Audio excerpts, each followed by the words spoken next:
Hai, perkenalkan, nama saya Filzen Falah dari Prodi Ilmu Komunikasi 3S.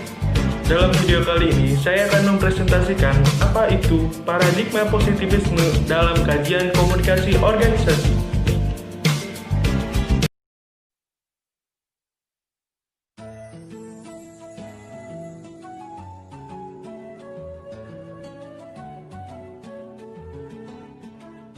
Paradigma positivisme adalah aliran filsafat yang berpangkal dari fakta yang positif di luar fakta atau kenyataan yang dikesampingkan dalam pembicaraan filsafat.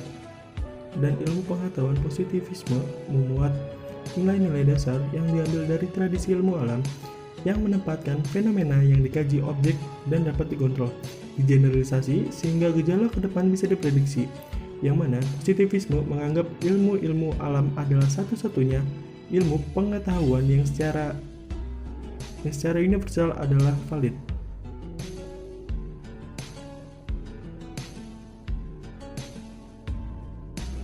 Paradigma positivisme ini memandang proses komunikasi ditentukan oleh pengirim atau search-oriented. Berhasil atau tidaknya sebuah proses komunikasi bergantung pada upaya yang dilakukan oleh pengirim dalam mengemas pesan, menarik perhatian penerima ataupun mempelajari sifat dan karakteristik penerima untuk menentukan strategi penyampaian pesan.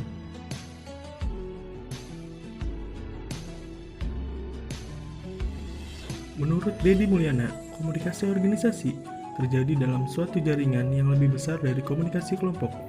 Komunikasi organisasi seringkali melibatkan juga komunikasi diadik, komunikasi antar pribadi, dan ada kalanya juga komunikasi publik. Komunikasi formal adalah komunikasi menurut struktur organisasi, sedangkan komunikasi informal tidak bergantung pada struktur organisasi.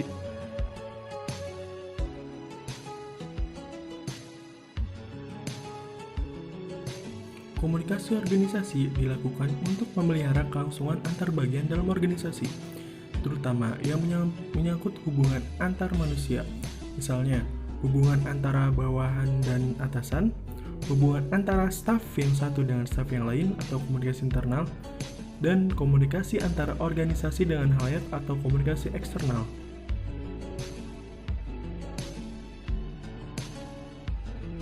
Lalu, apa hubungan dari paradigma positivisme dalam kajian komunikasi organisasi?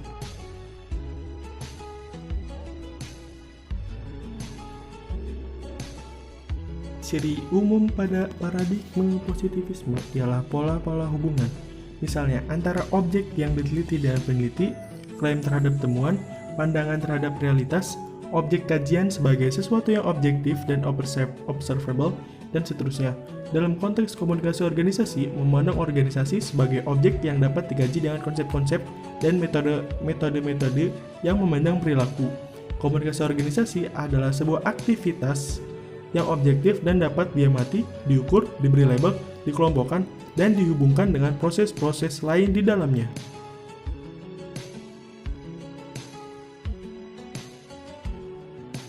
Paradigma positivisme memandang komunikasi organisasi sebagai mesin yang dihubungkan dengan bagian-bagian dan dioperasikan oleh pengawasan manajerial, serta tergantung pada pemeliharaan komunikasi yang baik agar berfungsi secara efisien dan efektif.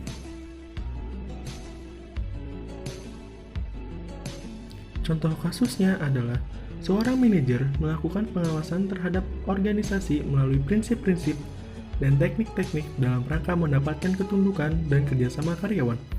Ini berarti ada dua hal penting agar sistem beroperasi dan tetap terjadi, yakni kontrol dan koordinasi.